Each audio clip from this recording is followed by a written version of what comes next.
Gott kvöld, ég heiti Dögg. Og ég heiti Einar. Og við erum kynnar. Náðu þessu, við erum kynnar skilið. Vormót Philadelphíu er rétt í þann mund að hefjast og gestur mótsins er Lee Grady. Hann er kóngurinn. Kóngurinn? Já, Lee Grady er kóngurinn. Veitu, hver kenndi þér biblíusögurnar? Sko, Jesú er náttúrulega konungur konunga, en Lee Grady, hann er kóngurinn. Hann er kóngurinn. Heyrðu, hann hefur komið áður til Íslands og hann ætlar að vera með okkur þessa helgi. Við væntum þess að fá að dveljast í nærveru heila sanda. Við glemdum að segja frá manninum hérna í starfskynningunni hérna bakvið. Já, hann stendur sig vel. Hann stendur sig vel, skiljiði. Það er unglingasamkoma í kvöld og við væntum þess að krakkarnir verði bara í stuði með Guði. Er það ekki venjan? Jú. Já, ég held það. Algjörlega. En Lee Grady, hann er eflaust búinn að biðja fyrir þessari stund í marga daga, margar vikur, vonandi marga mánuði. Og það er einhvern veginn þannig að þegar við biðjum Guð að vera með nærveru sína yfir okkur og með okkur, þá kemur hann. Þannig að þið krakkar sem sitið í salnum, opniði hjarta ykkar fyrir því sem Guð vill gera í líf ykkar í kvöld. Við ætlum að byrja að syngja saman hópsöng við þrjú. Ævibraut vor enda senn, öll 7 erindin. Og við hvetjum ykkur til að taka þátt hvort þið er að horfa á þetta á netinu eða er í salnum, og hvetjum við ykkur til að taka þátt í söngnum með okkur. Ok, þetta var tjók. Mikið erum við fegin að þetta var djók. En þið við endilega koma framar þeir sem sitja aftast og bara taka þátt. Við ætlum að byrja á mjög gömlu rótgrúnu lagi I'll Fly Away, þannig að allir kannast við það og geta tekið þátt.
Megi endilega halda áfram að standa og taka þátt.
But when the world has seen the light, they will dance with joy like we're dancing now.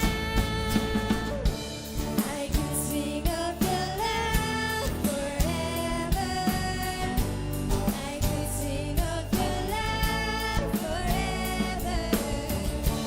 I could sing of your love forever. I could sing of your love forever. I could sing of your love forever. I could sing of your love forever. I could sing of your love forever. I could sing of your love forever.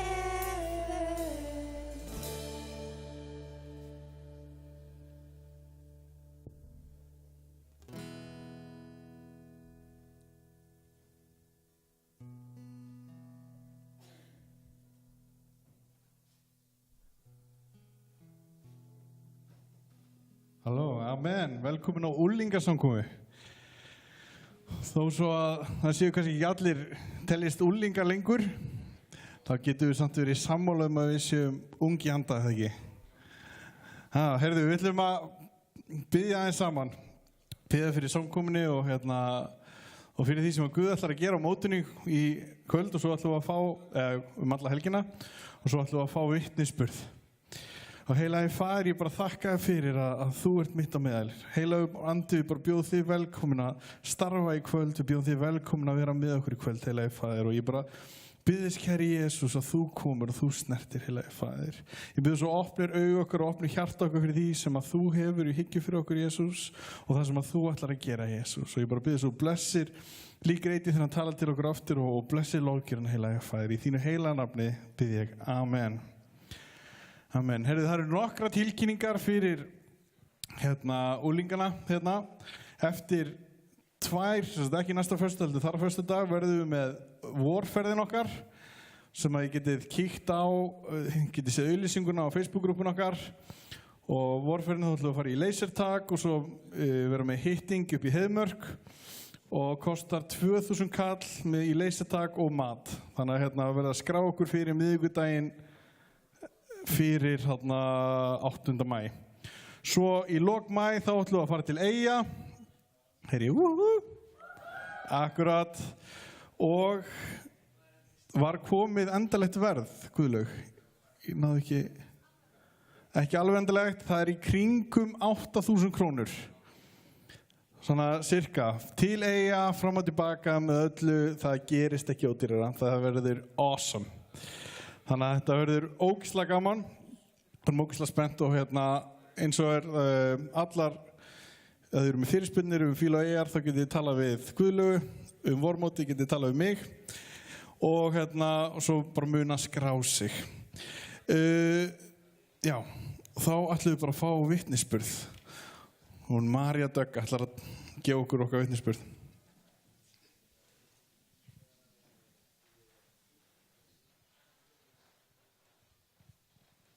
Hæ, ég heiti María, eins og hann sagði. Ég skrifaði þetta allt niður svo ég tala ekki hringi. Já, sem sagt, fyrir 6,5 ári síðan, það var haustið 2008, þá byrjuðum við fjölskyldan í þessari kirkju og það var rétt fyrir hrun og ég var 9 ára en 10 ára. Það var náttúrulega bara frábært. Við erum hérna enn í dag. Mér þykir alveg ótrúlega vænt þessa kirkju. Nema hvað að eftir að við byrjuðum í kirkjunni þá komu upp nokkrir erfiðleikar. Það var mamma og pabbi eignuðust tvíbura 2007 og í kjölfarið ákváðum við að stækka við okkur og ákváðum að byrja að byggja og keyptum lóð ofar í hverfinu sem 2008. Og síðan var þarna hrun lok 2008-2009 byrjan 2009 og við fórum alveg út úr því eins og svo margir aðrir og það var ekki til mikið af pening þannig að lóðin stóð bara svona auð í nokkra mánuði eða mörg ár með tímanum, þá hækkaði húsið, eða þá hækkaði lánið á húsin okkar eins og bara hjá svo mörgum Íslendingum og það var ekkert skemmtilegur tími fyrir mjög marga. En sem sagt þetta sama haust 2008 þá greinist afi minn með æxli í heila og sem sagt árið eftir 2009 þá dó hann á páskadag og seinasta minningin sem ég á hann var upp á spítala og hann var með svona hefti í höfðinu eftir aðgerð en hann var samt brosandi í þessari minningu í kvartan þannig að ég er mjög ánægð fyrir það. En ekki nóg með það, þá var amma mín með Alzheimer og hún var byrjuð að sýna meiri einkenni eins og gerist með þennan sjúkdóm. Þetta er mjög erfiður sjúkdómur að sjá ástvini sína svona fjara út einhvern veginn. Að maður vissi ekki hver ég væri eða hver mamma mín væri og maður þurfti svona að segja henni það. Vissi ekki hvar æfi væri, maður þurfti bara að segja hann væri í veiðiferði eða eitthvað af því að hún náttúrulega man ekkert eftir því að hann hafi dáið. Þannig að það er mjög ósanngjarnt gagnvart henni að maður er alltaf að segja henni að hún sé alltaf að upplifa andlatið hans aftur og aftur. En hún deyr síðan 2 árum eftir að afi deyr 2011 og hún var orðin mjög veik á þeim tíma. Og þrátt fyrir þessa erfiðleika þá er ég samtalið ótrúlega þakklát að við höfum byrjað í kirkjunni akkurat á þessum tíma, hausti 2008. Af því að það hefði verið svo miklu erfiðara ef við hefðum ekki haft Guð með okkur. Og það er alveg ótrúlegt hvernig hann er búinn að leiða okkur. Ég tók eftir að mamma og pabbi rifist miklu minna eftir að við byrjum í kirkjunni. Og 2012 þá náðum við að selja húsið okkar, það var búið að vera á sölu í marga mánuði. Og við drifum í því að gera íbúðin okkar, eða lóðin okkar íbúðahæfa. Það var gert á 2 mánuðum. Herbyggi mitt var snjóskaflinni, þetta var bara 1 stór steypuklumpur, engin gluggar, ekki neitt, bara hálft hús. Og á einhvern náttúrulegan hátt þá fluttum við út úr húsin okkar og inn í nýja húsið okkar sem var bara hálfklárað og við gerðum þetta á 2 mánuðum. Og þá urðum við sem sagt skuldlaus af hinu lánin okkar og við erum sem sagt búin að búa þar seinustu 3 árin. Og svona bottomline á þessu sem ég hef búin að segja er að lífið er engin dans á rósum og það fer enginn í gegnum það áfallalaust. Það er enginn í fullkominni fjölskyldu og ég er alveg viss að margir hérna inni hafa haft að vera en ég. En sama hvað erfiðleikar steðja að þá er Guð alltaf með okkur og leiðir okkur í gegnum og styrkir okkur. Og það er miklu betra að hafa hann í erfiðleikunum en það er samt alveg auðvelt að segja okkur af hverju ertu að láta mig að fara í gegnum þetta. Það er auðvelt að benda og vera svolítið fúll og reiður en það er frekar betra að hugsa að það fara allir í gegnum einhver áföll og Guð er alltaf til staðar fyrir okkur. Já, það er alveg svona komið. Amen. Takk fyrir þetta, María. Það er magna hvernig Guð, ég bara öllum þú mátt fara niður.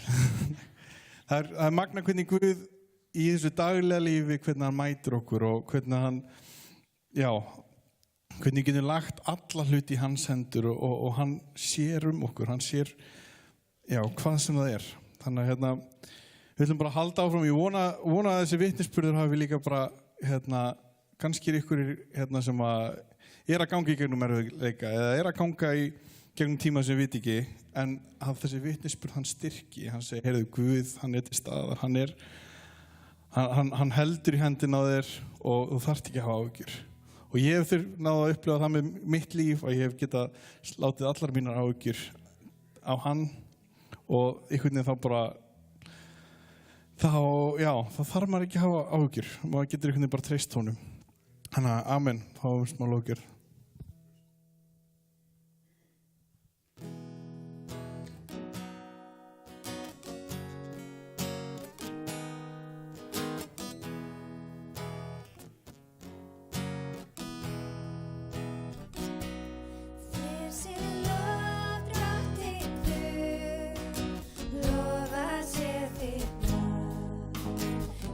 Mér að til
Halló, amen.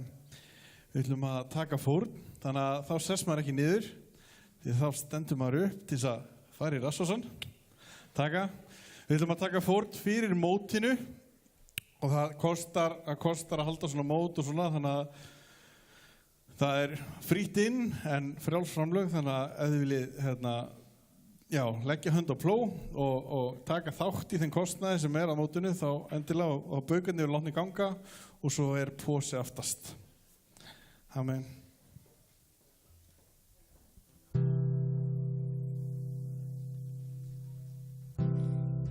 Jesús var kvalinn á krossi, kaus þar að þjást fyrir mig. Hann sem var sín allra saka, sekt mína tók hann á sig. Gröfin er tóm, Jesús lifir nú, í mætti og í dýrð eilífð. Dauðans vald nú sigraði. Gröfin er tóm, Jesús lifir nú, í mætti og í dýrð eilífð. Dauðans vald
hans vald nú sigraðir.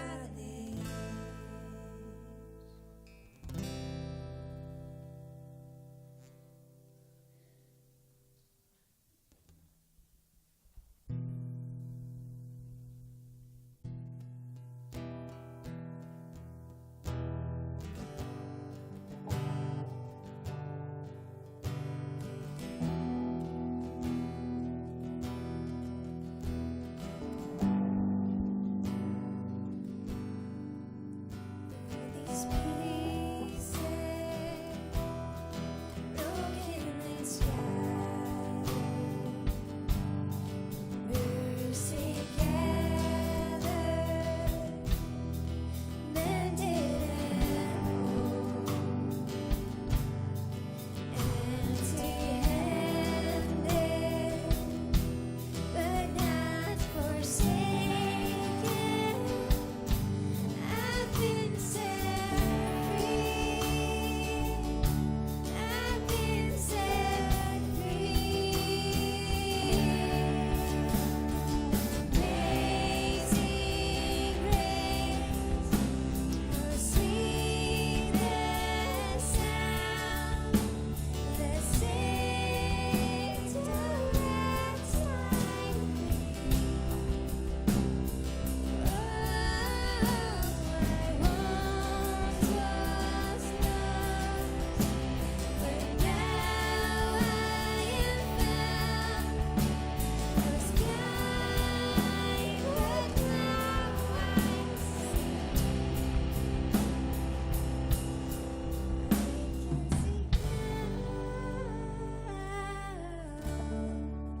I can see the love in your eyes, laying yourself down, raising up the broken to life.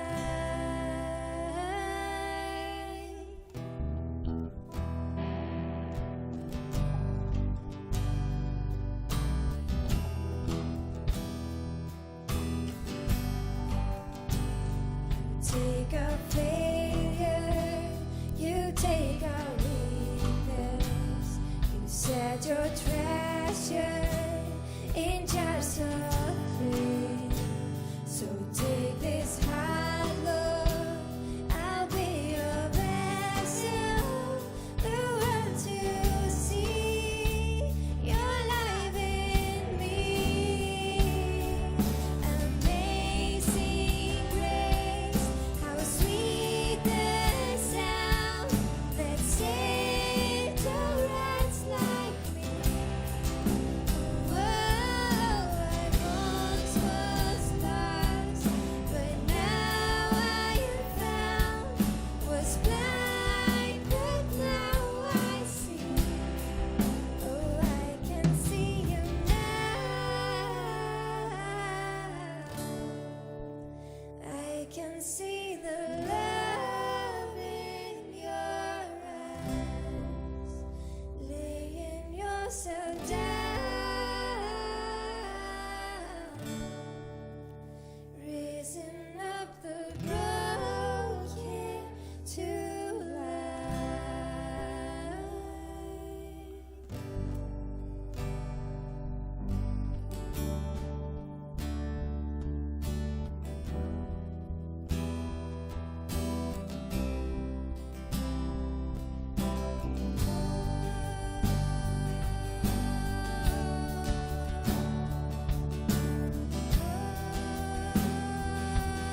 see the love in your eyes,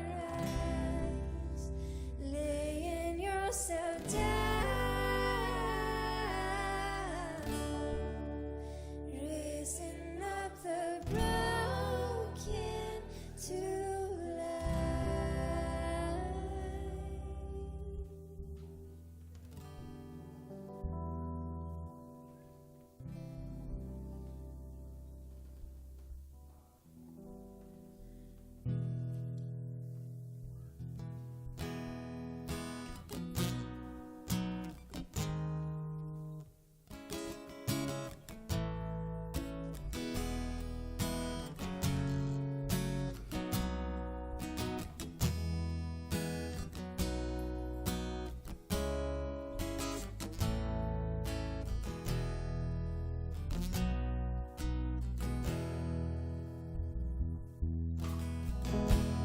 Enginn er sem þú, enginn annar getur elskað sem þú, alla eilífð get ég leitað og séð, Jesús, enginn er sem þú. Enginn er sem þú, enginn annar getur elskað sem þú, alla eilífð get ég leitað og séð, Jesús, enginn er sem þú. Og miskunn þín varir að eilífu, og lækningu fáum frá þér. Í þínum örmum og skortir einnig, enginn er sem þú. Enginn er sem þú, enginn annar getur elskað sem þú, alla eilífð get ég leitað og séð, Jesús, enginn er sem þú. Og miskunn þín varir að eilífu,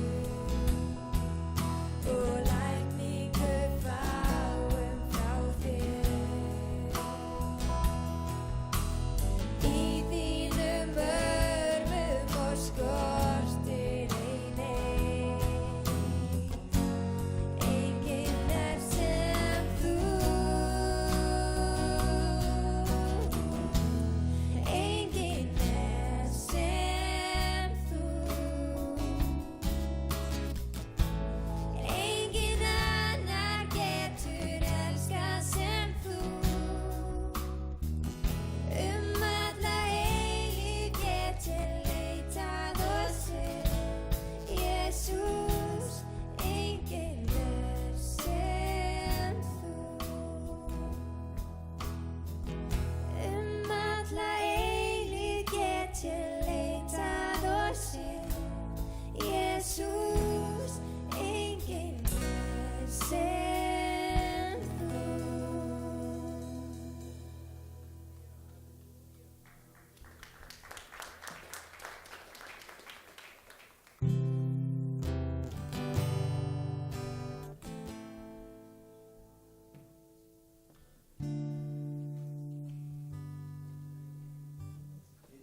Að lofa Guð, yndislegt að vera í nærveru Guðs.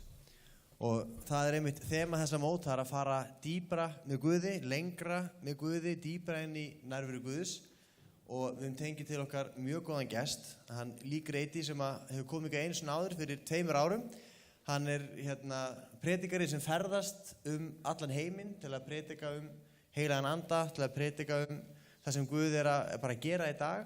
Og hann vinnur líka mikið að því að efla stöðu kvenna í heiminum. Hann byggir neyðarskýli fyrir konur sem hafa orðið fyrir heimilisofbeldi. Hann byggir skóla þar sem stelpur fá að læra í löndum þar sem almennt stelpur fá ekki menntun. Og hann fer og hann líka talar mikið fyrir stöðu kvenna innan kirkjunar.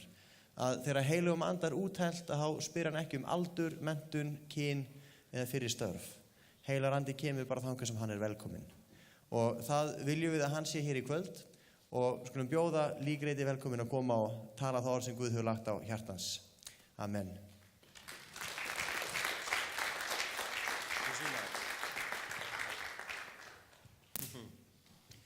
Good evening, everyone. Góða kvöldu öllsumul. I guess you can tell that I don't speak your language. Eins og þið sjáuð þá tala ég ekki málið ykkar. So I'm really happy that my friend Helgi is going to make me understandable to you. Þannig þakkláttur að vinur minn Helgi ætlar að gera mig skiljanlegan. I appreciate you letting me come to the youth service this weekend. Ég þakkláttur að fá að vera með hérna úlingasamkomu. I came here about 2.5 years ago. Ég kom hingað fyrir 2,5 ári. And I hope I will see some familiar faces while I'm here. Og ég vonast til að fá að sjá kunnulega andlit meðan ég hér. I'll be back several meetings tomorrow and then on Sunday. Og við verðum hérna með 2 samkomur á morgun og svo aftur á sunnudaginn. And I also want to introduce some special friends of mine who came with me on this trip. En við langar líka að kynna fyrir ykkur góða vini mína sem koma með mér í þessa ferð. First of all, I want you to meet Joshua Cole. Þá vil kynna fyrir ykkur hann Joshua Cole. And he is from the state of Ohio in the United States. Hann frá Ohio fylki í Bandaríkjunum. And Joshua is a pastor, and he's also gifted in worship and a whole lot of other things. Joshua forstöðumaður og hann einnig gjafir í lofgjörð og mörgu öðru. And then I have my friend Andrew Mueller who is here. Svo vinur minn Andrew Mueller líka með mér. And Andrew is from the same state I'm from, Florida. Hann frá sama fylki og ég, Florida. Very nice, warm place. Það indæll hlýr staður. And Andrew leads worship, and he helps in his church as a young leader in his church. Og Andrew hann leiðir lofgjörð og starfar sem svona ungur leiðtogi í sinni kirkju. And so while we're here this weekend, we want you to know that we want to get to know you. Og þar sem við hér þessa helgi þá viljum við vitið að við viljum fá að kynnast ykkur. Especially the youth, you don't have to be afraid of us. You can come and talk to us. Og sérstaklega þið úlingar, þið þurfa ekki að vera feimið við okkur, það má alveg tala við okkur. And we would love to get to know you. Og við viljum gjarna fá að kynnast ykkur. And I want to just say we love your worship team. Og við kunum virkilega vel að meta lofgjörðateymið ykkar. Can we give those guys a big hand? Já, getum við klappað almenna fyrir þeim. And I also want to say that I really, really love this guy right here. Ég hata ekki þennan mann. Nei. Now, you got to tell me if he doesn't translate me right. Látum við vitið að hann túlkar ekki rétt. Helgi and I have been friends since my visit in 2013. Við Helgi hefur verið vinir síðan ég kom hérna 2013, held ég. And he's had the chance to come over to the United States to do a meeting with me. Hann hefur komið til Bandaríkjanna og verið með mér á samkomum. And he's coming back to the United States in October. Og kemur aftur til Bandaríkjanna í október. I promise we will not keep him. Ég lofa við munum ekki ræna honum. But he's a great blessing to the United States. En hann hefur verið blessun í Bandaríkjunum. And we are very, you can give him a hand.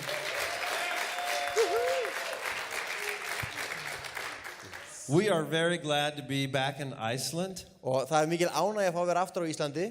This is Andrew and Josh's first time here. Fyrsta skipti sem Andrew og Josh kom hingað. So we have been enjoying the waterfalls, and we've been enjoying the volcano. Við farið að skoða fossa og eldfjall.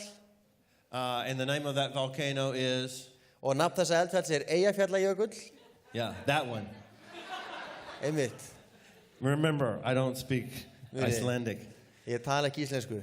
And last night, your pastor, Helgi, he cooked for us. Og í gærkvöldi að þá eldaði fyrir okkur forstöðumaður ykkar, Helgi. And we had whale meat. Og við fengum hvalkjöt. Foal meat. Folaldakjöt. And lamb. Og lamb. You like? Já, það eitthvað sem þið kunnið að meta. A very Icelandic meal. Mjög íslensk máltíð. And so we're just so happy to be with you. Og það er mikil ánægja að fá að vera með ykkur. And the theme of this weekend is going deeper in the Holy Spirit. Og þemað þessarar helgi leggjum út á djúpið, förum dýpra með heilugum anda. And I want to ask everyone here tonight, especially the young people, how many of you would like to go deeper in the Holy Spirit? Og ég vil spyrja ykkur í kvöld, hversu mörg ykkar, sérstaklega því unga fólk, vilja fara dýpra með heilugum anda? Now, it's a little difficult for me to talk about water in Iceland Það er svolítið erfitt fyrir mig að tala vatn á Íslandi because all the water that I have seen yesterday and today is very, very cold. því að allt af vatn sem ég hef séð hér mjög kalt. We were at a waterfall today, and when the water was coming down, it was forming icicles. Og við skoðum foss í dag og það sem að vatnið fjall og það sem úðin var að þar myndaðist ís. So, you know, and also I want to say happy summer. Og einnig vil ég segja gleðilegt sumar, henni mann. Yesterday was the first day of summer in Iceland. Í gær var sumardagurinn fyrsti á Íslandi. And so we're like, yay, that's really cool. Það sem skulfa á beinum svo frábært. I think you're just saying that to make yourself feel warm. Ég held að þetta sé eitthvað sem þið bara segið svo ykkur finnist vera hlýra. Because when we came in here tonight, it was 0.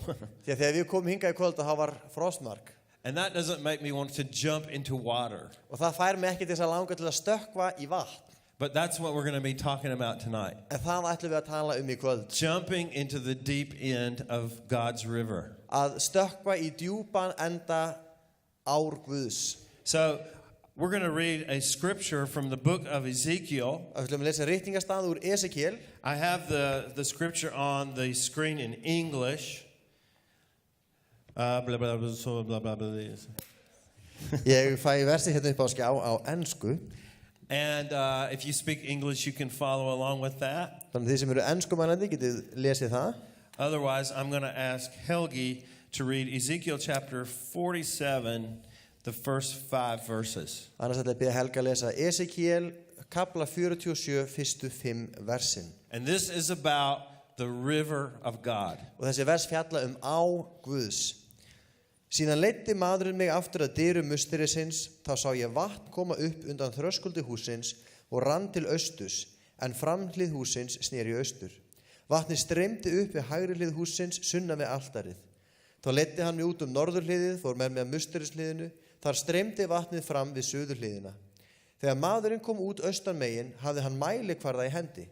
Hann mældi 1000 álnir og lét mig vaða yfir vatnið sem tók mér í ökla. Þá mældi hann aftur 1000 álnir og lét mig vaða yfir vatnið sem nú tók mér í hné. Hann mældi enn 1000 álnir og lét mig vaða yfir, þá tók vatnið mér í mjöðum.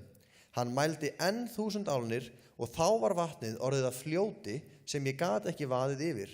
Það var orðið svo djúpt að synda varð yfir það, það var orðið óvætt fljót. Okay, so that is a description of a spiritual river.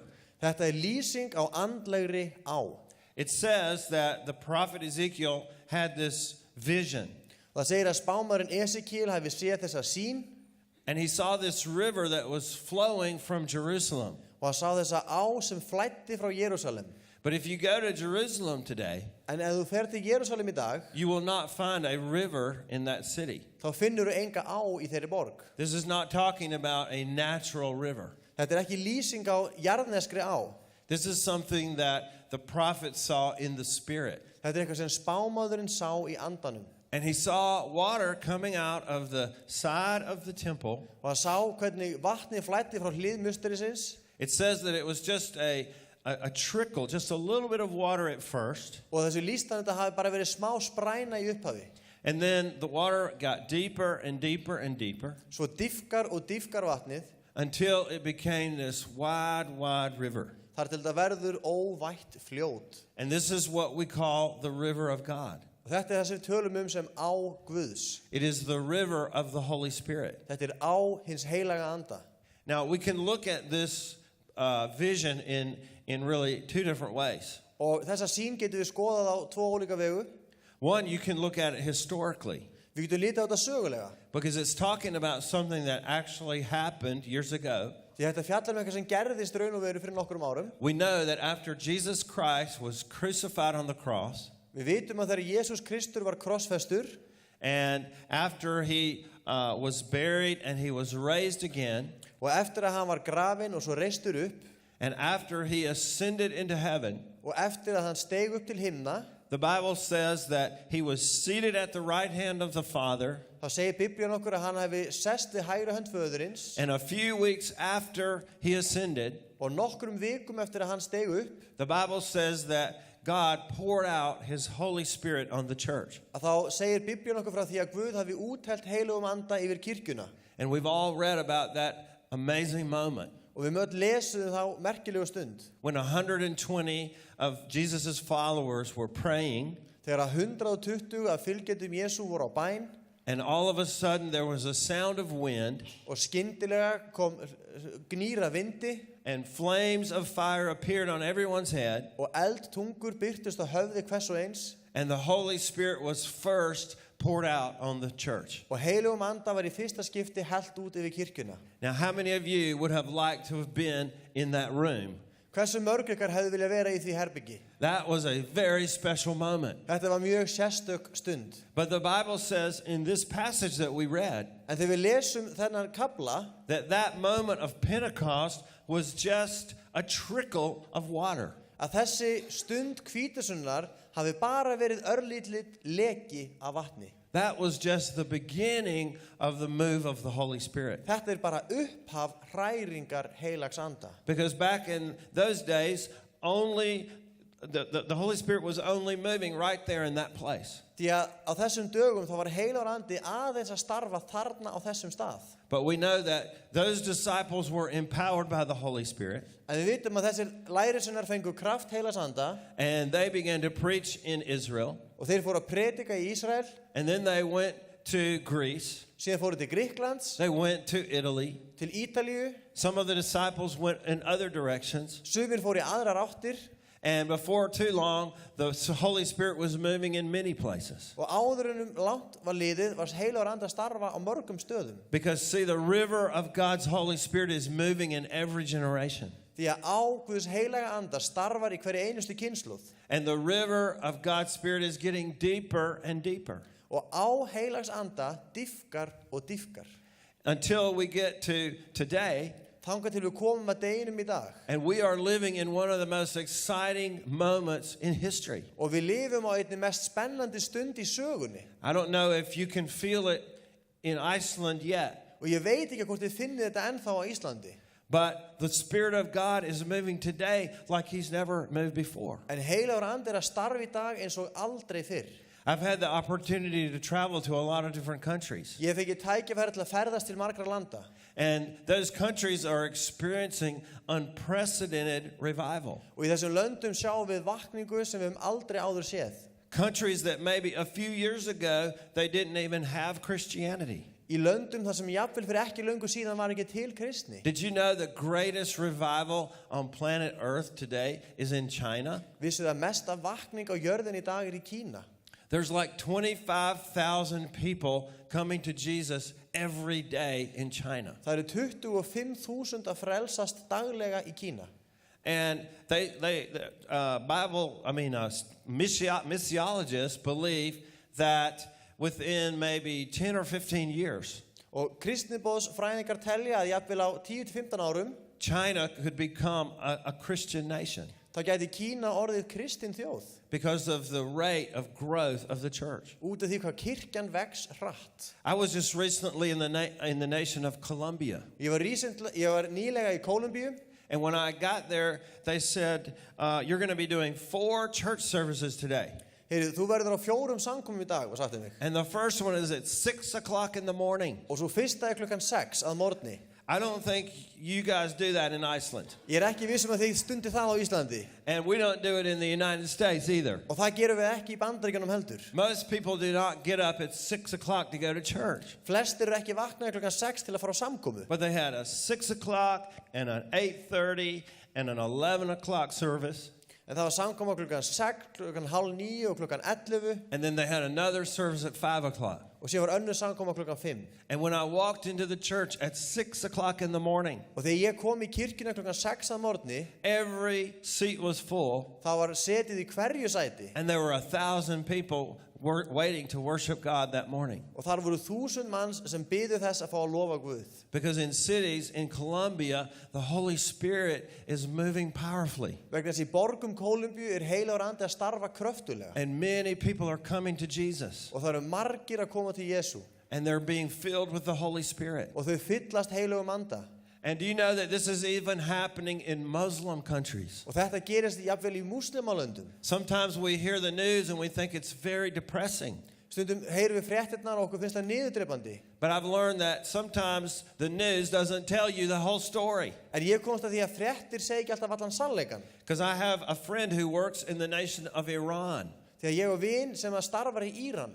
We don't think of that as a place where there are many Christians. Þegar við hugsum Íran, hugsum við ekki til þess að þar séu margir kristnir. But there is an underground Christian movement happening in Iran. En það neðanjarðar hreyfing kristins fólks í Íran. And a friend of mine, he got a phone call recently. Og vinur minn fekk símtal nýlega.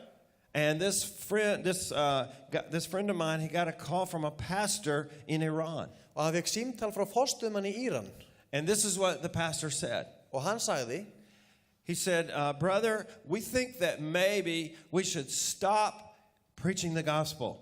Hann sagði, bróðir, við erum að íhuga að hætta að predika fagnaðarerindið. And my friend said, why would you do that? Og vinur minn segir, hvers vegna í ósköpunum myndu þið gera það? And he said, well, every time we share Jesus with someone Hann segir, vegna þessi hver skipti sem við segjum frá Jesú on the streets of Tehran, út á götum Teheran, it doesn't matter who they are. það skiptir engum máli hver á í hlut, He said they all give their heart to Jesus. þá gefa þau öll Jesú líf sitt. And we have too many new converts. Við erum með of mikið af nýfrelsuðu fólki. He said we don't have enough Bibles, Við eigum ekki nóg af biblíum, and we don't have enough workers, við höfum ekki nóg mikið af verkamönnum and we thought maybe we should just stop og við hugsaum að kannski ættum við bara að hætta and take care of the people that we have. og sinna þeim sem við höfum. And my friend said, no, don't stop. Og vinur minn sagði, nei, ekki hætta. Because you see, my friend recognized that there's like an open heaven over some places in Iran. Þegar vinur minn sér að yfir sumum stöðum í Íran eins og opin heiminn. And Muslims are dreaming about Jesus Christ. Og múslimar fá drauma Jesú. And they're being drawn to ask questions about the gospel. Og þau laðast að kristnu fólki og spyrja fagnaðarerindið. In a place where Christians are persecuted. Í landi þar sem kristnir menn eru ofsóttir. This is because the river of God is getting deeper and deeper. Vegna þess að á Guðs dýpkar og dýpkar. And it's been getting deeper and deeper through history. Og hún dýpkað og dýpkað gegnum söguna. And sometimes we can look around at our situation. Og stundum lítum við á okkar kringumstæður. And we can look at maybe our own country of Iceland. Og við getum litið á okkar land, Ísland. And we can think, well, the river doesn't feel very deep here. Og við hugsaum kannski, mér finnst áin ekki vera voru það djúp hér. But I want to tell you what I believe. En ég vil segja ykkur hverju ég trúi. I believe there is a flood of the Holy Spirit coming to your nation. Ég trúi það sé flóð heilags anda sem komi til þessa lands. Amen? Amen. Do you believe that? Trúið því? Do you want that to happen? Viljum við sjá það gerast? Do you believe it's possible? Trúið við það sé mögulegt? I believe it is very possible. Ég trúi að það sé mögulegt. And I also believe that we have to look at the river of God. Og ég trúi því við þurfum að sjá á Guðs. And we have to think, where do I stand in God's river? Og við þurfum að spyrja okkur sjálf, hvar stend ég í á Guðs? And that's where I want to take you tonight. Og þangað langar mig að fara í kvöld. I want to ask you, where are you in God's river? Mér langar að spyrja, hvar ert þú í á Guðs? So you can look at this vision historically. Við getum litið á þessa sýn sögulega. But I also want you to look at it personally. En ég vil líka við skoðum hana með persónulegu sjónarhorni. Because the river of God is going to flow. Því að á Guðs mun flæða. And God's river is going to flow in Iceland. Og á Guðs mun flæða á Íslandi. But you have to make the decision. En þú þarft að taka ákvörðun. Are you going to just watch it go by? Ætlar að fylgjast með henni flæða framhjá? Or are you going to get in? eða ætlar að fara út í? And if you get in, how deep are you going to go? Og ef þú ferð út í, hversu djúpt ætlar að fara? So, I want to ask everybody here to turn to someone next to you Þannig ég vil að þú snúið þér að einhverjum nálættir and ask them this question. og spyrjir, How deep do you want to go? hversu djúpt viltu fara? Make this personal. Gerðu þetta persónulegt.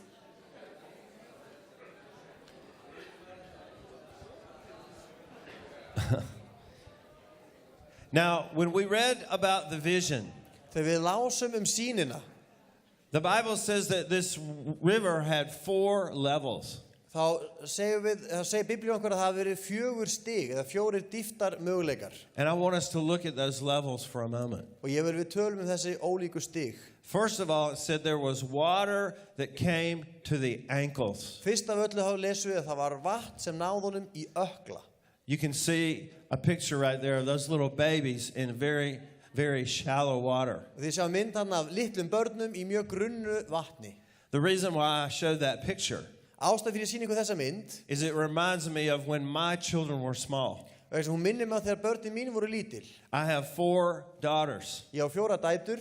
They're all grown up now. Það eru allar orðnar fullorðnar í dag. But when my little girls were little, En þegar þær voru ungar and we moved to Florida and it is very hot. og við búum á Flórida og það er mjög heitt. How many of you here have ever been to Orlando? Hversu margir hér hafa komið til Orlando? Icelanders love Orlando Íslendingar elska Orlando. because it's so nice and warm. Að það er svo hlýtt og þægilegt. And our ice is fake. Og ísinn okkar, eða snjórin gerfi. And so it's very hot, especially in the summer. Og það verður mjög heitt sérstaklega á sumrin.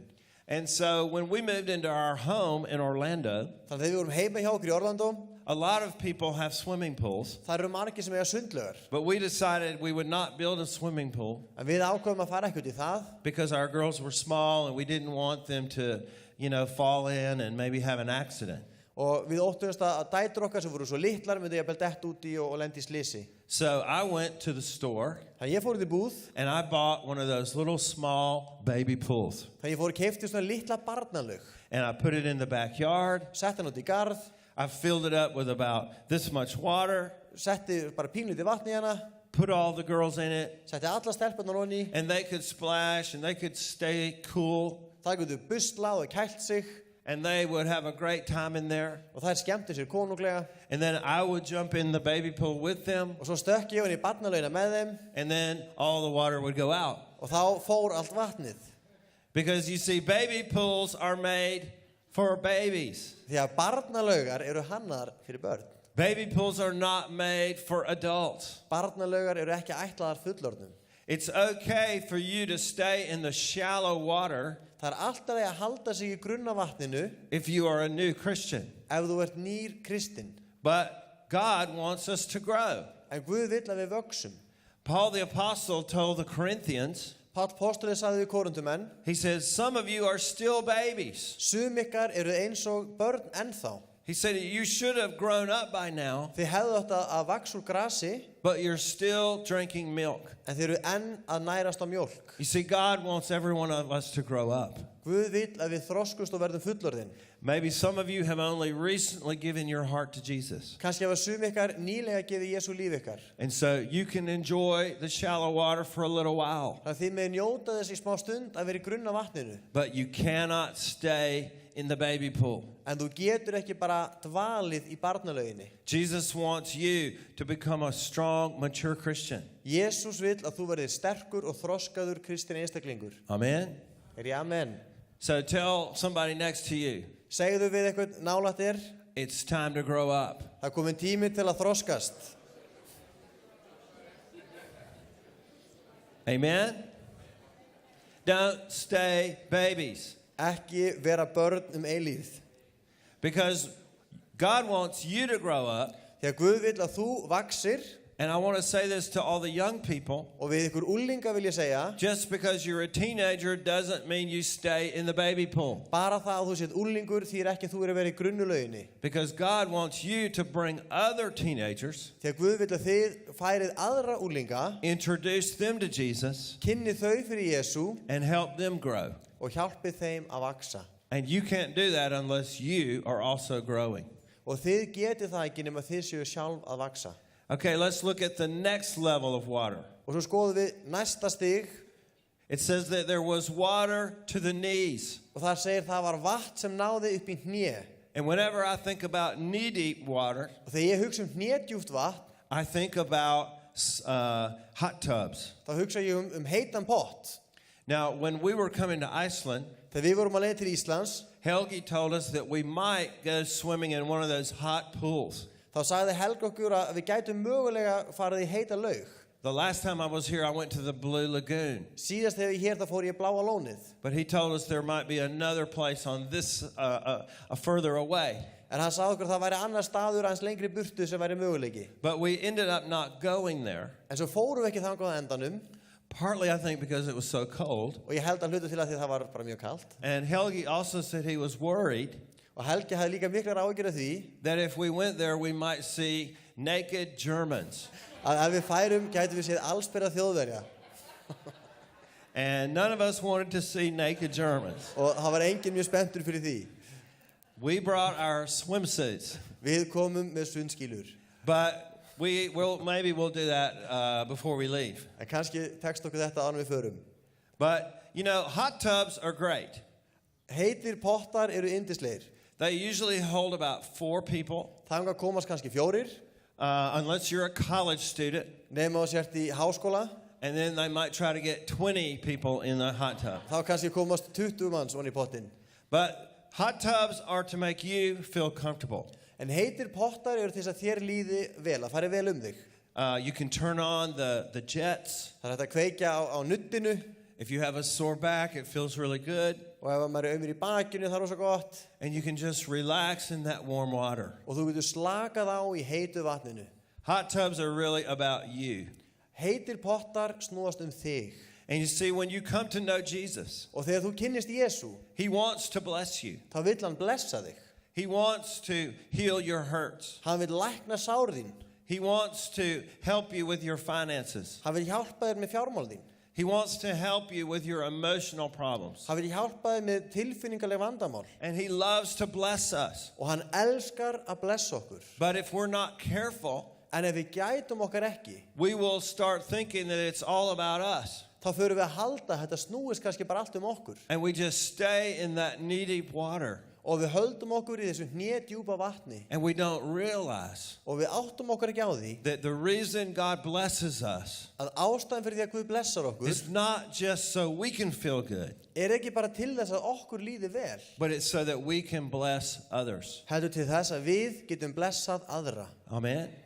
Er ég amen? So tell somebody this. Segðu einhverjum þetta. It's not about you. Þetta snýst ekki þig.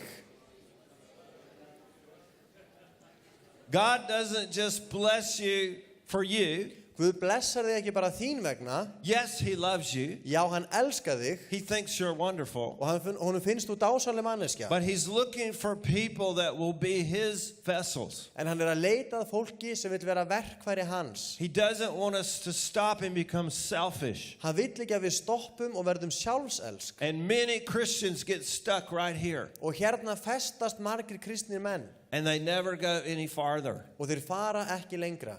And I believe God wants to do something even tonight.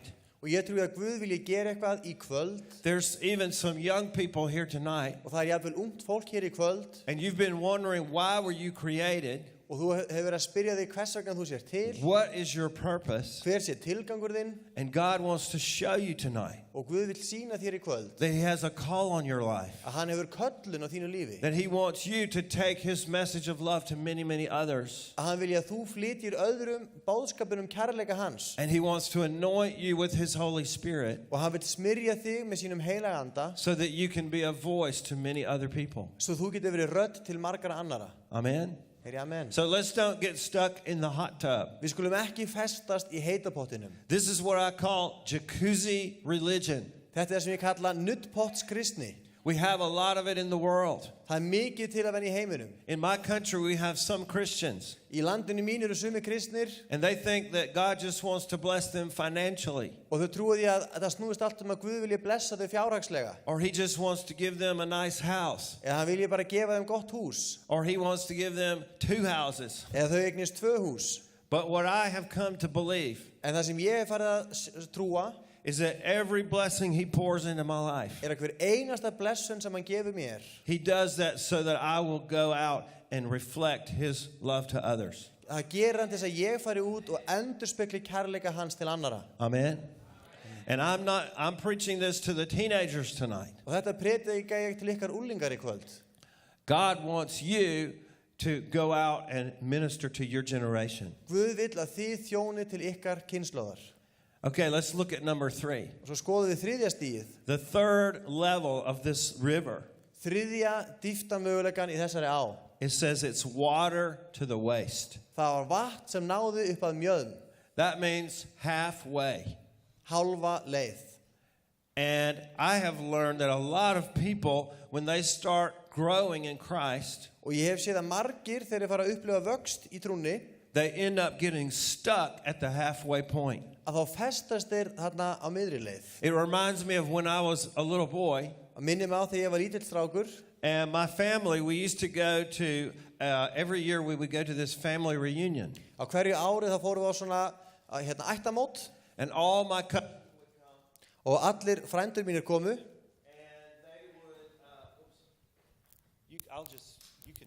you're the one they need to hear. Oh. Okay, so they're bringing the battery. Whoa.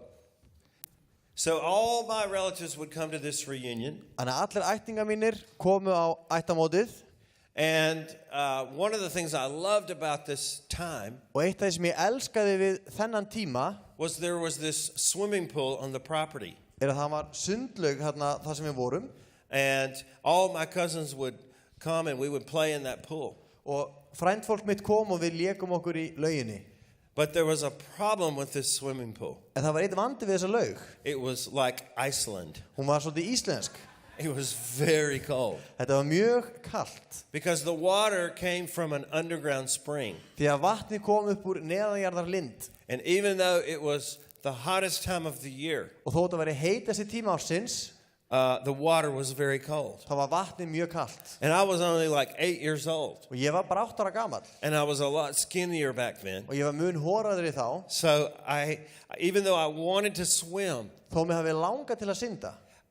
it was very hard to get in that water. Það var mjög erfitt að koma sér út í vatnið. I thought about this today when we were looking at that frozen waterfall. Og þetta hugsaði ég í dag þar sem horfðum hann frosna foss. I did not want to get in that water. Mér langaði ekki onni þetta vatn. But when my cousins were playing in the swimming pool, En þegar frændur mínir voru að leika sér í vatninu, there were steps that led into that pool. að það voru tröppur sem að fór niður onni í vatnið. And so I had to go through a very difficult process to get into that water. Þannig að það var mjög erfitt ferli sem ég fór í gegnum til að fara onni í vatnið. I would start out just by putting my toe in the water. Ég byrjaði að rétt dýfa einni tá í vatnið. And it was like torture. Og þetta var hálfgerð pynting.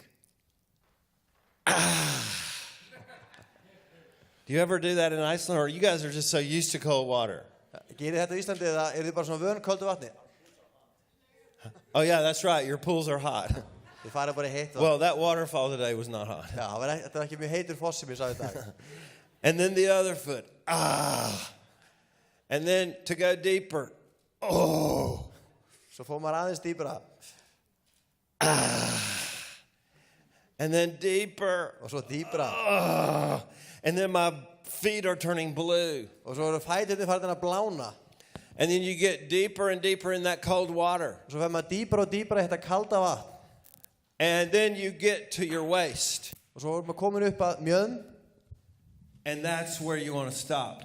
Og þar vill maður stoppa. Because when there's water to your waist, Þegar þú ert komið vatn upp að mjöðm, there's something about your upper body. þá er eitthvað við efri hluta líkamans. You just don't want to go any deeper. Og þú bara vilt ekki fara lengra en þetta. And so I would just freeze for a while. Þannig ég bara fraus þetta smá stund. And I was tempted to just go back. Og það var mikil freisting að fara tilbaka. Now, you know that in a situation like that, Þið vita í svona kringumstæðum, you just need to throw yourself in. þá þarf maður bara að láta vaða. But a lot of times, that's not what we do. En mjög oft það ekki það sem við gerum. Because when you are growing as a Christian, Því þegar þú ert að vaksa sem kristinn einstaklingur, you're going to reach certain places in your life. að þá máttu komast á vissa stað í lífinu, You're going to have trials and you're going to have difficulties. þannig sem verða erfiðleikar og prófraunir, Sometimes there's going to be problems. stundum verða vandamál. The Bible says, count it all joy, my brothers, Biblían segir álitið að eintómt gleðiefni, sískin, when you have various trials. þegar þið gangið gegnum margs konar raunir. It doesn't say if you have trials. Það segir ekki ef þið gangið gegnum raunir, It says when. heldur þegar. Because trials are guaranteed. Því að erfiðleikar eitthvað sem við eigum lofórð And you cannot let your problems stop you from growing in Jesus Christ. Og við megum ekki láta vandamál okkar stoppa vöxt okkar í Jesú. Amen. Heyri, amen. You got to choose that you're going to go deeper. Við þurfum að velja að fara dýpra. See, I know a lot of grown men my age. Ég veit að ég hérna fullorðinn maður They get to those times that we call midlife. og ég veit að menn á mínum aldri að þeir lenda í svona, miðaldra krísu. I don't know if this happens in Iceland, Og ég veit ekki hvort þetta gerast á Íslandi. but in the United States, En í Bandaríkjunum, there's some guys in the church, þá eru menn í kirkjunni and all of a sudden they turn 45 or 50. og svo verða þær 45 ára eða 50 All of a sudden they get themselves a big gold chain, og allt í einu kaupa sér stóra svona gullkeðju and they buy themselves a sports car. og þeir kaupa sér sportbíl And before you know it, they have a girlfriend on the side. og allt í einu komnir með viðhald. Why do they do that? Af hverju?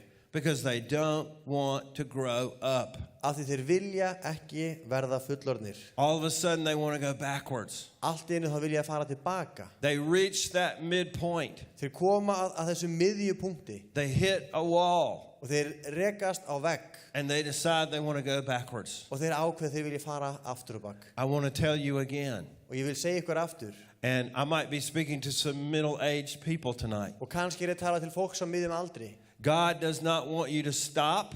Guð vill ekki að þú stoppir. He doesn't want you to turn around and go backwards. Hann vill ekki að þú snúir við og farið tilbaka. Jesus is calling every one of us Jésús kallar okkur öll to come to the deepest place in the river. til að koma á dýpsta stað árinnar. Because he's really not going to be happy Því hann mun ekki vera gladur until you are in water over your head. fyrir að við erum komin í vatn sem að nær okkur upp fyrir haus. The problem is when we're in the waist deep water, Vandinn er sá að þegar við erum í mjaðmadjúpu vatninu our feet are still on the ground. að þá snerta fætur okkar ennþá jörðina. You know, we can feel the current, Við finnum strauminn we can feel the Holy Spirit. og við finnum heilagan anda. We might be a member of a church. Og við erum kannski meðlimir í kirkju We might even be a leader in the church. og við getum verið leiðtógar í kirkju. And you can say, oh yes, I feel the Holy Spirit. Og við getum sagt, já, ég finn heilagan anda. But you are still in control. En þú hefur ennþá alla stjórn. And Jesus does not want us to be in control. Og Jésús vill ekki að við höfum stjórnina. He wants every one of us to be so fully immersed in His Holy Spirit Hann vill að við öll séum svo algjörlega á kafi hans heilaga anda. that He can take you where He wants you. Að hann geti fært okkur þangað sem hann vill. Amen? Does anybody in here want to be in that deepest place? Einhvers vill komast að þennan dýpsta stað. Well, that's the fourth stage. Það fjórði staðurinn, fjórða dýptin. Water over your head. Vatn sem nærðir yfir höfuð. And this is where Jesus wants every one of us. Og þangað vill Jésús leiða okkur öll. But the question is, how do you get there? En spurningin hvernig komast við þangað? What we're talking about really is being filled with the Holy Spirit. Það sem við erum að tala í rauninni það að fyllast heilugum anda. Now, when I was here 2.5 years ago, Þegar ég var hér fyrir 2,5 ári, I shared a little bit of my testimony þá sagði ég aðeins frá vitnisburðinu mínum. that when I was a teenager, Þegar ég var úlingur, like some of you here, eins og sum ykkar hér, I belonged to a church. þá tilheyrði ég kirkju I called myself a Christian. og ég kallaði mig kristinn. But in that church, we talked a lot about Jesus. Og í kirkjunum minni þá tölum við mikið Jesú, but we didn't really talk much about the Holy Spirit. en við tölum mjög lítið heilagan anda. I didn't know hardly anything about the Holy Spirit. Ég vissi rauninni ekkert heilagan anda. It was a very traditional church. Það var mjög svona formföst kirkja. And we didn't worship God like we did tonight. Og við lofuðum Guð ekki eins og við gerðum í kvöld. We worshiped God like this. Við tilbáðum Guð svona. And we kept our hands down. Og hendurnar voru fast með hliðanum. We were very respectable. Og við vorum mjög svona virðingaleg. And we were very conservative. Og við vorum mjög íhaldsum. And I had never heard of raising your hands or anything like that. Ég hafði aldrei heyrt talað að fólk lyfti höndum eða neitt því líkt. And then this really weird lady came to our church. Og svo var það þessi undarlega kona kom í kirkjun okkar. And I asked a friend of mine, what is it about her? Og ég spurði einn vin minn, hvað málið með hana? And they said, well, we heard she's something called a Pentecostal. Hún eitthvað svona, hún eitthvað sem kallað hvítasunnumaður. But I had never heard of that. Það hafði ég aldrei heyrt I didn't know what that was. Og ég vissi ekki hvað það var. I just knew that this lady, when she talked about Jesus, Ég vissi bara þegar þessi kona talaði Jesú, it was like she had just been talking to him. Það var bara eins og hún var nýbúin að tala við hann. She had a very close relationship with Jesus. Hún átti mjög náið samband við Jesú. And so I went to her and I said, can you tell me what this means? Og ég fór til hennar og spurði, geturðu sagt mér hvað þetta þýðir? What does it mean to be a Pentecostal? Hvað þýðir það að vera hvítasunnumaður? And so she kind of acted at first like she didn't want to tell me. Og fyrst það var eins og hún vildi ekki segja mér það. And then she invited me to her home. Og svo bauð hún mér heim til sín. I didn't know that the pastor had told her, Ég vissi ekki að forstöðumaðurinn hafði sagt við hana, do not talk about the Holy Spirit in the church. Vinsamlegast ekki tala heilagan anda í kirkjunni. And so she was being very obedient to the pastor. Þannig hún var mjög hlýðin forstöðumanninum. But she was also being very sneaky. En hún var einnig mjög útsjónarsöm. And so I came to her house. Svo ég kom heim til hennar. And she opened up her Bible. Og hún opnaði Biblíuna. To a place where Jesus told his disciples. Á stað þar sem Jesús sagði við lærisveinana. He told them, wait in Jerusalem. Bíðið í Jerúsalem. Until you have been clothed with power. Þangað til þið hafið íklæðst krafti. I had never read that verse before. Þetta vers hafði ég aldrei lesið. And then she turned to Acts chapter 2. Svo fór hún í annan kafla Apostolasögunnar. Where it said that the disciples were waiting like Jesus had said. Það sem við lesum að lærisveinarnir hafi beðið eins og Jesús sagði. And all of a sudden there was a sound of wind. Og allt í einu heyrðist gnýr af himni. And flames of fire came on every person. Og eldtungur komu og settust á einn og sérhvern. And they were all filled with the Holy Spirit. Og þeir allir fylltust heilugum anda. And she said to me some words that I will never forget. Og hún sagði við mig orð sem ég mun aldrei gleyma. She said, Lee, there is more. Hún sagði við mig, Lee, það meira. There's more than just being saved. Það meira en bara frelsast. Because see, I had experienced salvation.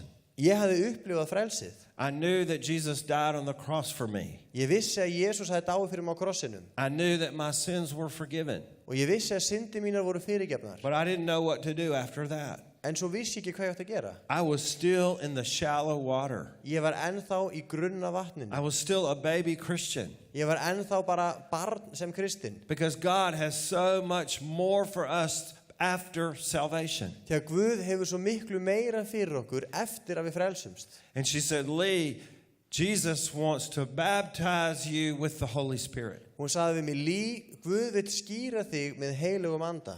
And I didn't know what that meant. Og ég hafði ekki hugmyndu hvað það þýddi. But she showed me in scripture where that happened to the disciples. Svo sýndu mér í Biblíunni hvar það átti sér stað hjá lærisveinunum. Because in John chapter 20, he breathed on them. Þegar Jóhannes 20 þá andaði hann á þá. They received the Holy Spirit. Og þeir meðtóku heilagan anda. They experienced what we call the born again experience. Og þeir upplifðu sem við köllum það að endurfæðast. But then they waited until Acts chapter 2. En svo biðu þeir þangað til í öðrum kafla Apostolasögunnar. And something else happened. Og eitthvað annað átti sér stað. They were filled with the Holy Spirit. Þeir fylltust af heilugum anda. And what was in them, the Spirit was in them. Og það sem að bjó innra með þeim, heilagur andi bjó innra með þeim. And all of a sudden the Spirit flowed out of them. Allt í einu fór heilagur andi að flæða frá þeim. Filled them to overflowing. Fyllti þá þar til að flæddi yfir. And that spirit began to flow out of them like a river. Og þessi andi fór að flæða frá þeim eins og á. And see, Jesus said this was going to happen. Og Jesus hafði sagt að þetta myndi gerast. I want to show you one more scripture before we pray. Og ég vil lesa með ykkur eitt vers áður en við biðjum. We don't have this on the screen. Þetta kemur ekki upp á skjáinn. If you would turn to John chapter 7.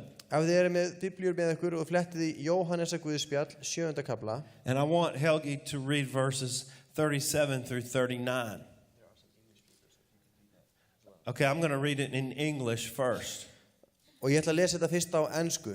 This is Jesus speaking to his disciples. Þarna talar Jesus til lærisveina sinna.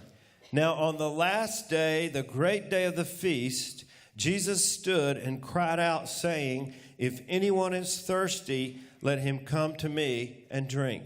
Síðasta daginn, hátíðdaginn mikla, stóð Jesus þar og kallaði, ef nokkuð þyrstir, þá komi hann til mín og drekki. He who believes in me, as the scripture said, from his innermost being will flow rivers of living water. Frá hjarta þess sem trúar á mig munu renna lækir lifandi vass eins og ritningin segir. But this he spoke of the Spirit, whom those who believed in him were to receive, for the Spirit was not yet given, because Jesus was not yet glorified.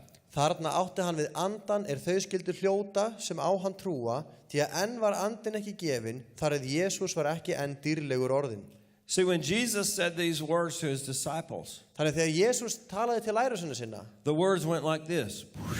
þá fóru orðin svona yfir höfuð. They really didn't get it at that time, Þeir skildu þetta ekki, because they were not really even born again yet. því þeir voru í rauninni ekki endurfæddir. But when they received the Spirit, En þegar þeir meðtóku andan, Jesus said, the Spirit that I put in you Jesus sagði andin sem ég legg innra með ykkur, is going to become like a river. hann mun koma eins og á. It's going to begin to flow out of you. Hann mun byrja að flæða frá ykkur. It's going to begin to touch others. Hann mun byrja að snerta við öðrum. The good news that I reveal to you, Góðu fréttirnar sem ég hef opinberað ykkur. you're going to share that with others. Þið munu deila þeim með öðrum. When the Spirit empowers you, Þegar að heilagur andi gefur þér kraft, you're going to perform miracles. þá mun þú sjá kraftaverk gerast. You're going to lay hands on the sick. Þú mun leggja hendur yfir sjúka You're going to prophesy. og þú mun spá.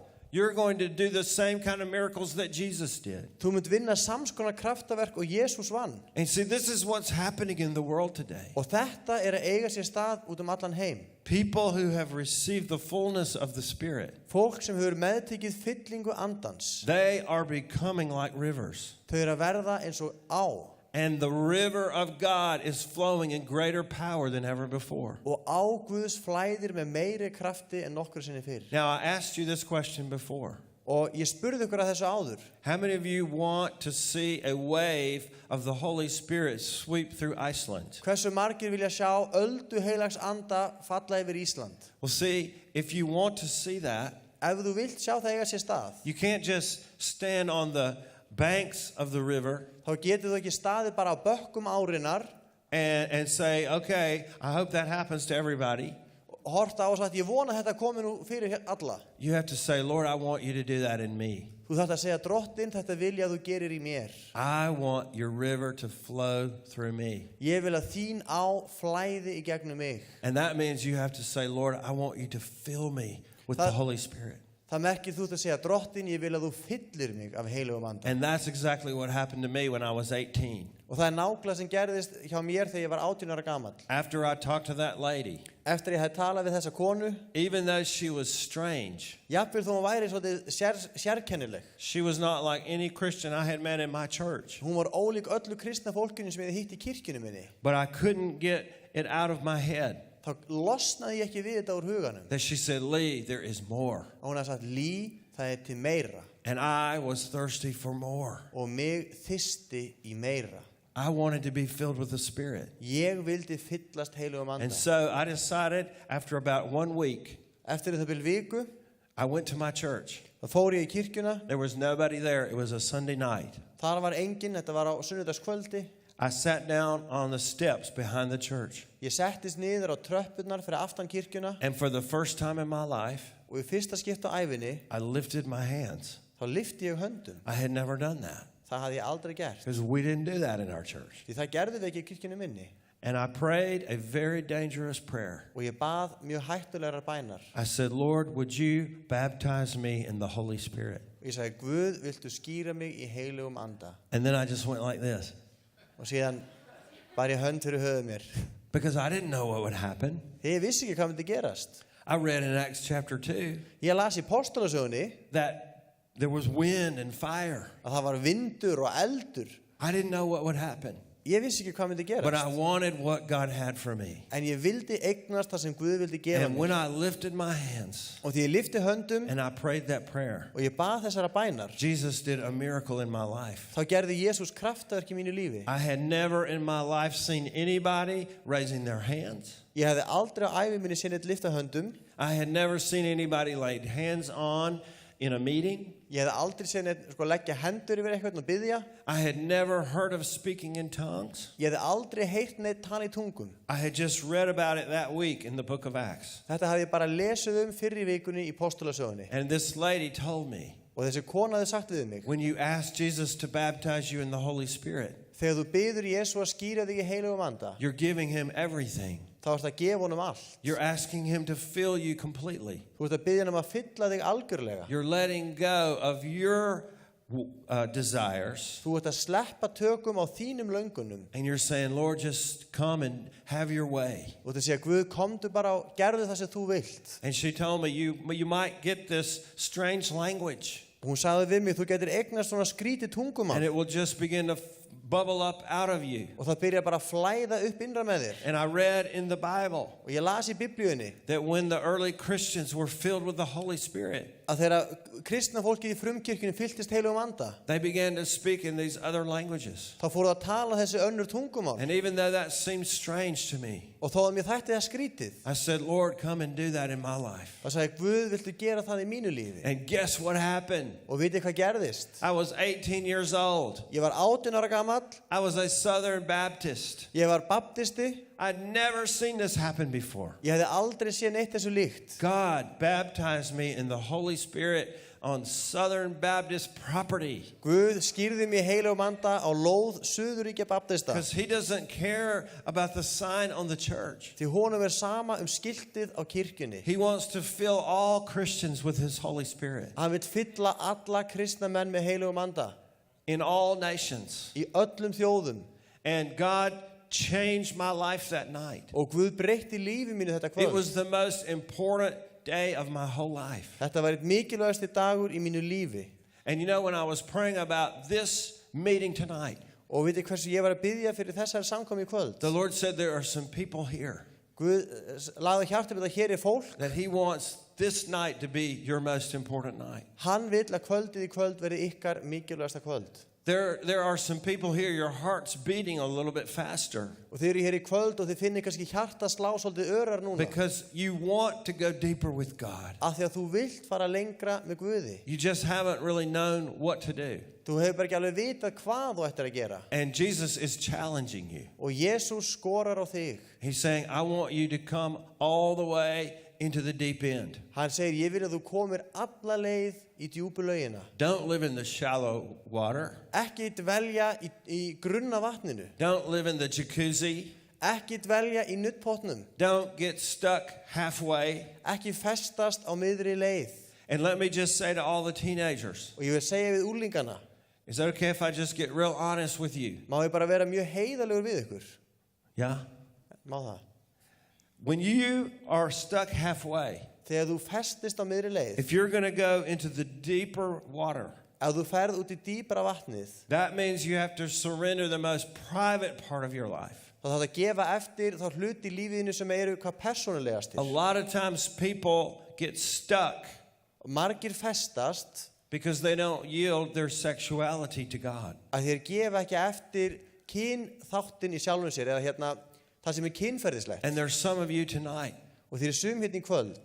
that might be an area where you're struggling. Og þetta kannski svið þar sem að þið eruð í glímu. And God says, I want you to come all the way to the deep end. En Guð segir, ég vil að þú komir alla leið í I want you to djúpulegina. surrender that area of your life. Ég vil að þú gefir eftir þennan þátt í He lífinu wants líka. you to walk in purity. Hann vil að við göngum í hreinleika. You don't have to go the same way the world is going. Þú þarft ekki að fara sömu leið og allir í kringum þig. You can yield your sexuality to God. Þú getur gefið eftir það sem kynferðislegt í And lífinu. He can take control in that area. Og hann getur fengið að stjórna He því. can give you grace Guð getur gefið þér náð. so that you can stay pure until you're married. Svo þú getur varðveitt hreinleika þinn þangað til That þú is giftist. possible. Það mögulegt. But today we need the Holy Spirit to help us in that area. En í dag þurfum við heilagan anda til að hjálpa okkur þar. I want us all to bow our heads tonight. Og ég vil biðja okkur öllum að lúta höfði.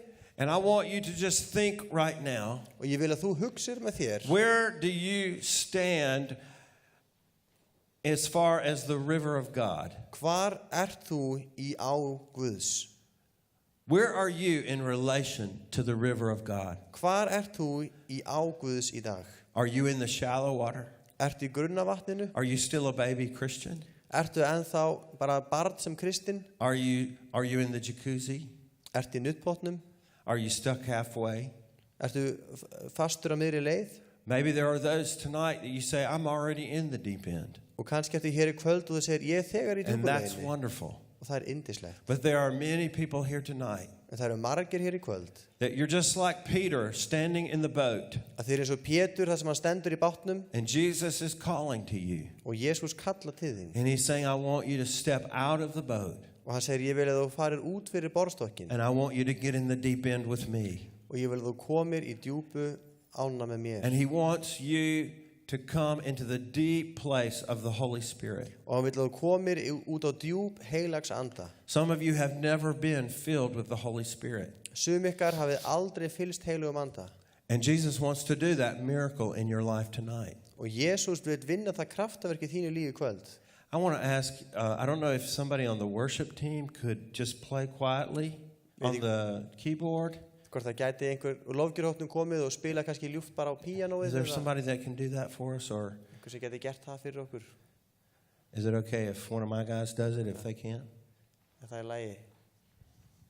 I don't know if you guys know how to run that keyboard. Einhver sem kann það. Ok, Thank you. takk. Let's all just keep our heads bowed. Við skulum öll bara lúta höfði.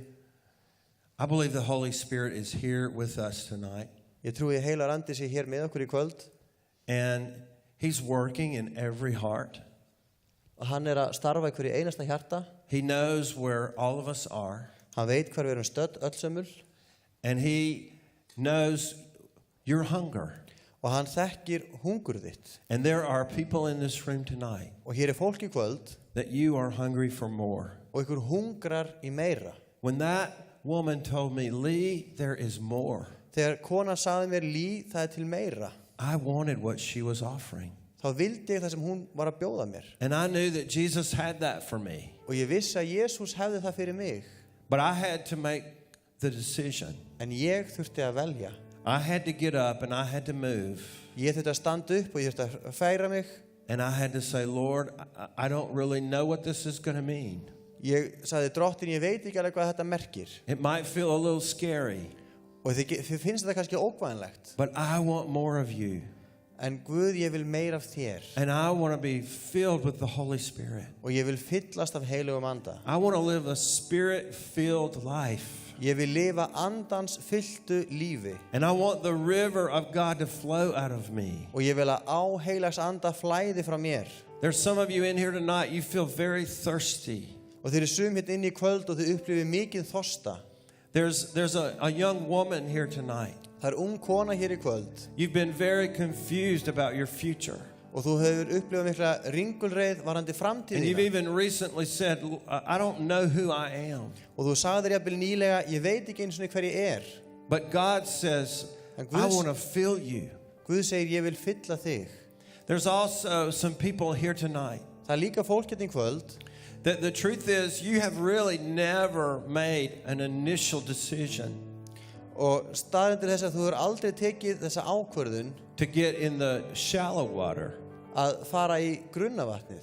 And you really need to make a decision to give your life to Jesus Christ. Og þið þurfið raunverulega að taka þessa ákvörðun að gefa Jesú líf ykkar. Sometimes you come to church. Þið komið í kirkju Sometimes you go through the motions. og stundum að þið takið þátt í öllu. But you know deep down En þú veist djúpt innra með þér that you haven't really given your life to Jesus. að þú hefur ekki raunverulega gefið Jesú líf þitt. And he's just calling you to get in the shallow water. Og hann kallar til þín bara að þú komir í grunnavatni. You see, Jesus knows where every one of us are tonight. Jesús veit hvar við erum stödd eitt og sérhvert okkar. And he's simply calling us to go deeper with him. Og hann einfaldlega kall okkur að fara dýpra með honum. As we just keep our eyes closed, Þar sem við erum með augun lokuð and I want you to focus on Jesus Christ. og ég vil að þið einblínið á Jesú Krist. I want to just say, if there's anybody here, Þá vil ég bara segja, ef And það you- einhverjir hér í kvöld you know that you have not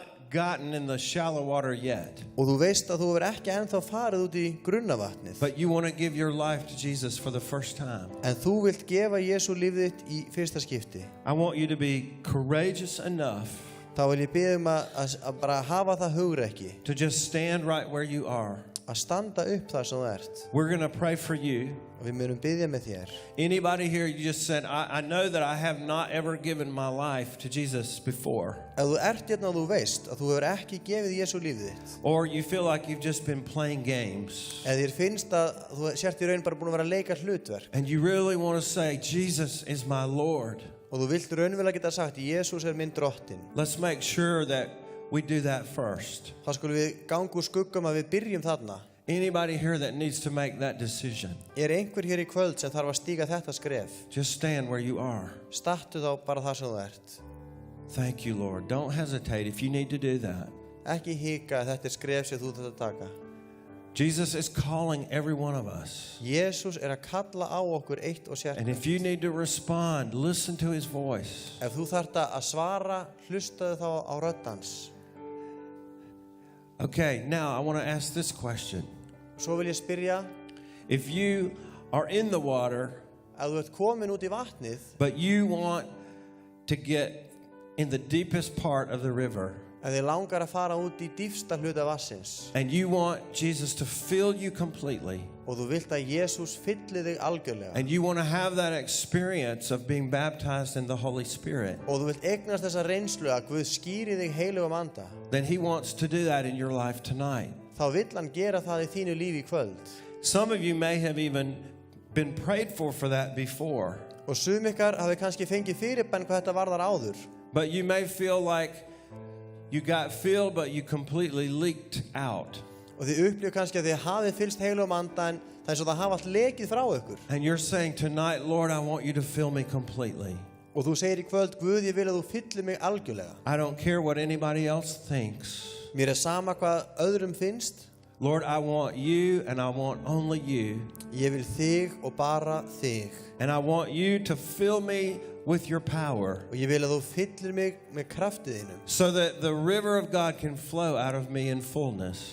Þannig að á Guðs geti flætt frá mér í fyllingu sinni. If you want Jesus to do that in your life, Ef þú vilt að Jesús vinni það verk í þínu lífi í kvöld, then I want you to stand where you are. þá vil ég biðja þig að rísa fætur þar sem þú ert. And don't be shy about this. Og það óþarf að vera feiminn hvað þetta varðar. There's a few of you in here tonight and you're still wrestling with this Þið eru nokkuð hér inn í kvöld sem eru að glíma við þetta. because there's pressure from people. Af því það er þrýstingur frá öðru fólki. There's pressure from family. Það er þrýstingur frá fjölskyldunni. There's pressure from your school and from your friends. Það er þrýstingur frá skólanum eða frá vinunum.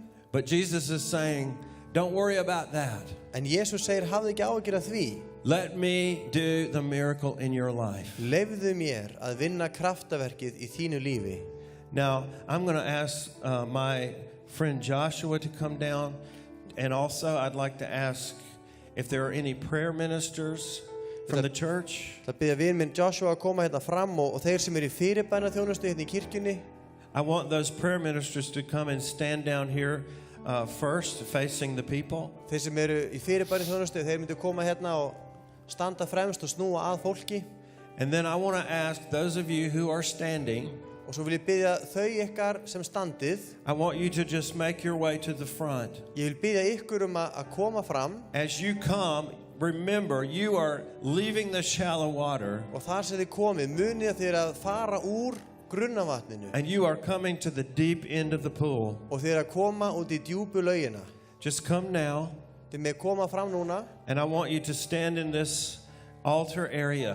og ég vil að þið standi hérna fremst fyrir framann And anybody else, you know that you need to be down here. og allir aðrir sem vita þeir þurfa að koma hinga fram. Don't be shy.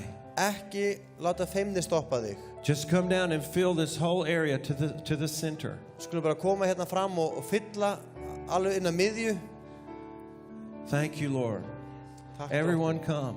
Allir með að koma. Thank you, Jesus. Takk, Thank you, Jesus. Jesus. Thank you, Jesus.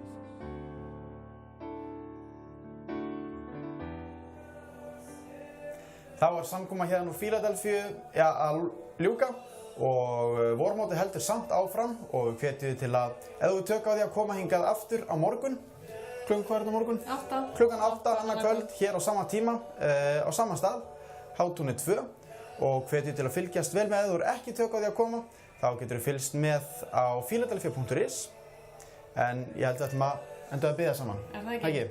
En það verður líka samkoma á sunnudagsmorgunin klukkan 11 og við hvetjum ykkur til að vera með. Þetta var frábær samkoma í kvöld. Andi Guðs virkilega með. Fólk streymdi fram til fyrirbænar og það er verið að biðja fyrir því að fólk fyllist af heilugum anda og þetta er eitthvað sem þú þarft á að halda, ég þarf á að halda og við þurfum öll á að halda. Skulum biðja saman. Drottinn, ég þakka þér fyrir þetta kvöld. Ég þakka þér fyrir hann líkreiti sem þú sendir til landsins. Þakka þér fyrir þjónustans, þakka þér fyrir að þú ert með honum og ég bið þig að vera áframhaldandi með okkur á þessu móti og ég bið líka Drottinn fyrir þeim sem eru heima og eru að horfa á þessa útsendingu eða hvar sem þeir eru. Ég bið að þú mætir þeim. Ég bið Jesús að þú sendir heilagan anda þinn yfir allt þetta fólk.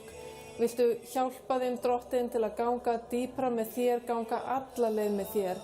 Ég bið fyrir þjóðin okkar að þinn vilji verði á Íslandi, að heilagur andi þinn Drottinn komi yfir land og þjóð og þú fjölgir þeim sem á þig trúa á þessu landi. Í Jesú nafni. Amen. Það er svo magnað við heilagan anda að hann er ekki bundinn við stað og stund. Hann getur farið í gegnum svona útsendingu, svona græjur og mætt þeim sem eru heima. Þannig haltu áfram að biðja þó að útsendingu ljúki frá Fíladelfíu og þú getur líka farið inn á philadelphia.is og hort á gamla samkomur. Fylltu hjartað þitt af krafti heilags anda. Viljum þakka þér fyrir áhorfið og Drottinn blessi þig.